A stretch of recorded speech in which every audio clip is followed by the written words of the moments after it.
밤이 깊었습니다. 오늘은 별거 없으셨는지요? 저는 낮에 예식장을 갔다 와서 호다닥 인사만 드리고 하우스로 다시 왔습니다. 제낄까 하다가 그랬습니다. 한번 써보자. 이놈이 이놈이 요즘에 다가고 좀 놀더니 알을 낳네. 응? 다가고 놀더니 자식이. 응? 야 근데 너 남자 아니냐? 아무튼 알을 낳습니다. 알 낳은 김에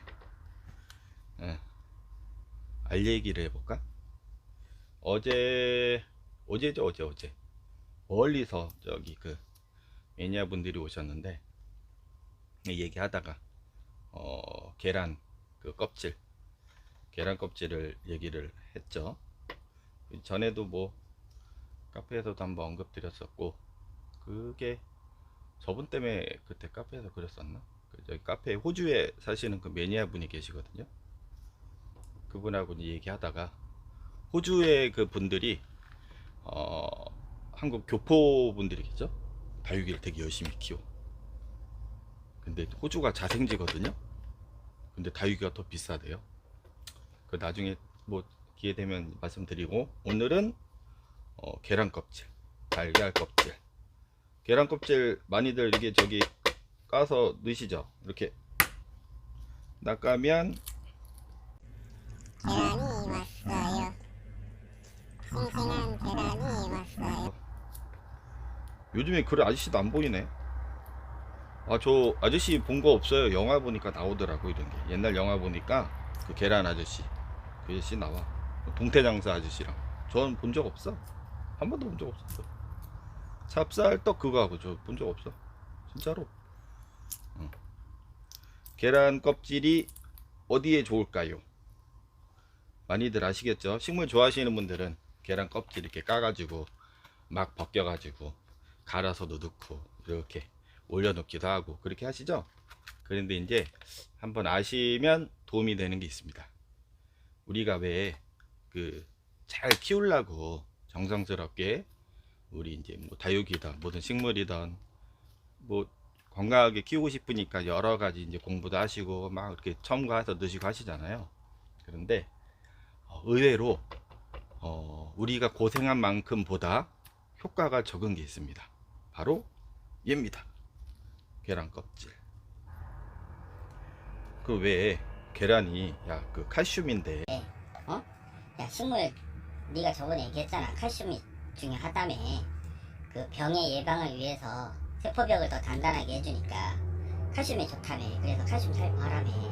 그래서 나는 친환경으로 계란 먹고 이거 버리기 그러니까 막 띄어서 모아서 갈아가지고 넣는데 왜 그게 왜? 이렇게 질문들 하실 거예요. 그런데 식물이 우리가 뭘 다 준다고 먹는 게 아니야. 쉽게 말씀드려서 우리는 뭐를 해주고 하지만 식물이 못 받아들이는 게 있어요. 바로 그거는 계란 껍질의 현재 상태입니다. 그래서 막 이거 갈아가지고 흙에 섞어서 뿌리에 넣어 주시잖아요. 그러면은 이제 우리가 물을 주면서 그 칼슘이 뿌리에 들어가서 흡수를 할 것이다. 또는 계란 껍질의 다른 영양분이 흡수가 될 것이다 라고 생각들은 하시는데, 여기에서 좀 오류가 있어요. 오류가. 왜 그러냐면 식물의 뿌리는 물과 양분을 흡수를 하는데, 특히 영양을 흡수할 때는 이온화가 돼야 돼요.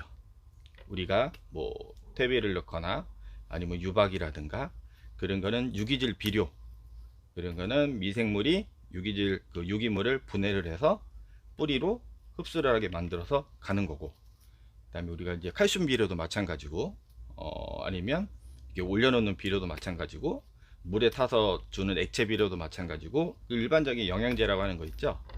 그런 거를 무기질 비료라고도 해요.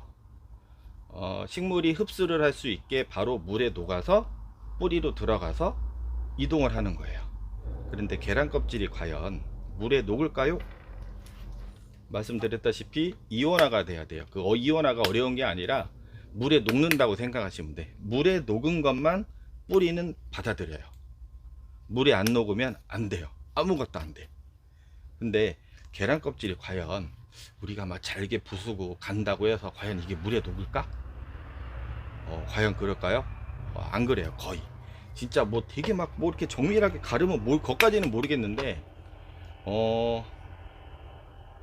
그 정밀하게 갈아도 녹을까? 물에? 그렇게까지 저는 안 해봤습니다.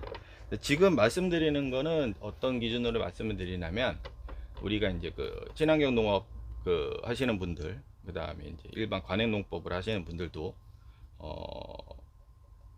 계란 껍질이나 조개 껍데기 그 폐화석 그거를 활용을 해서 식물에 주시는 분도 계세요. 보통 이제 친환경 농법 하시는 분들이 계시는데, 절대 이거를 그 갈아 가지고 계란 껍질을 갈아서 드시지는 않으셔. 왜냐면 아까도 말씀드렸지만 물에 녹지를 않기 때문에. 그래서 사실 우리가 열심히 갈아서 또 계란 막도 벗겨야 되고 막 해서 막 뭐 이렇게 버무리잖아요. 열심히 노력한 대비 효과는 사실은 거의 없어요. 좀 안타깝죠. 나는 믿고 했는데. 그런데 어떤 방법은 있느냐? 그 저기 흔히 들어보셨을 거예요. 난각칼슘, 그 식초에다가 녹여 갖고 하는 방법. 그거는 효과가 있어요. 그런 방법 효과가 있는데, 우리가 그냥 단순하게 갈아 갖고 하는 거는 거의 미미하다. 그런데 뭐 난각칼슘도 마찬가지고, 계란 막 다 벗겨서 계란을 그 식초에 녹여 가지고 가스가 나는 거를 처리를 하고, 그런 방법도 내가 불편하지가 않으면 하시는 건데, 대부분 이거를 하시는 분들이 공통점이 있어요. 다는 아니겠지만 저한테 말씀드리는 거, 힘들대. 다른 것도 이것저것 해야 되는데 막도 벗기고 계란 모아 가지고 하는 게 지저분다고 힘들대. 그러면서 하셔. 근데 왜 하실까? 좋다니까 하시는 거잖아요. 그러니까 제가 항상 말씀드리잖아요. 취미생활은 내 마음이 불편하지 않아야 돼. 근데 과연 이게 갈아가지고 일단 효과도 거의 없을 뿐더러, 그 내가 불편함을 하면서 막 그 식초에 담가서 뭐 그거는 흡수가 돼요. 난각칼슘은 친환경 농법을 사용하는 거예요. 내가 키우는 식물은 내가 직접 영양을 만들어서 줘야 되겠다. 그런 분들이 있으시면 하셔도 좋아. 그런데 누가 좋다니까 막 해서 이게 막 어지러 높이고 그런 분들은 굳이 안 하셔도 돼. 칼슘이 되게 좋은 거예요, 식물한테. 우리가 이제 그 반려식물 실내나 야외에서 키울 때 놓칠 수 있는 부분이 바로 칼슘이거든요. 그래서 뭐 계란 껍질을 벗겨서 뭐 식초에 해서 난각칼슘을 만들어서 살포를 해준다든가, 아니면 일반 기성품 칼슘 그거를 살포를 한다든가 가끔씩 해주시면 좋습니다. 그래서 제 얘기는 뭐냐면, 식물도 과학이거든요.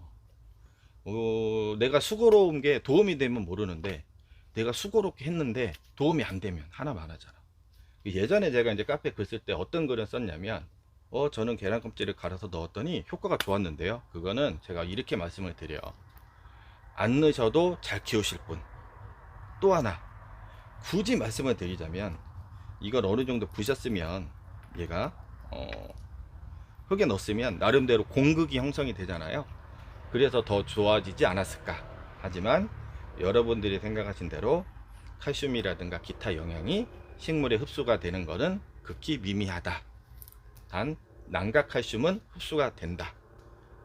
그렇게 말씀을 드리는 거예요. 그럼 제가 퀴즈 하나 낼게요. 칼슘을 살포하면 좋다고 했잖아요. 칼슘을 효과가 되게 좋은 방법은 연면 살포예요. 연면 10이라고도 하고 잎에다가 칙칙칙 분무를 해주는 거예요. 근데 저는 추천을 드릴 때 잎하고 뿌리에 동시에 주라 이렇게 말씀을 드리잖아요. 그러면 칼슘을 12를 했을 때 제일 좋은 시간대는, 우리가 잎하고 뿌리에 줬을 때 제일 좋은 시간대는, 특히 잎 기준으로 말씀을 드릴게. 잎에 줬을 때 제일 좋은 시간대는 1번 아침 10시, 2번 낮 12시, 3번 오후 4시, 4번 밤 9시. 어떤 게 좋을까요? 이거는 여기 유튜브에서 뭐 댓글 달면은 제가 보지도 못하고 복잡하니까, 카페, 본인의 카페에 그 한 줄 게시판 있어요. 한 줄 게시판. 거기에서 제일 먼저 답을 적어주신 분께 제가 애닙17이나 애닙MG 그 한 분씩 두 분한테, 선착순 두 분이에요. 답 맞추신 분한테 NA17이나 NA-맴지 한 개씩을 보내드리겠습니다. 적어주시는 데는 유튜브가 아닙니다. 제가 확인을 못해요. 카페에서 한 줄 게시판이 있어요. 카페 보시면 다음 카페 뽀은이네 집에 한 줄 게시판에 거기다가 선착순으로 2분께 답을 적어주신 분들은 제가 칼슘제를 보내드리겠습니다. 은빈아 수고했어. 근데 야 황금알을 갖다 줘야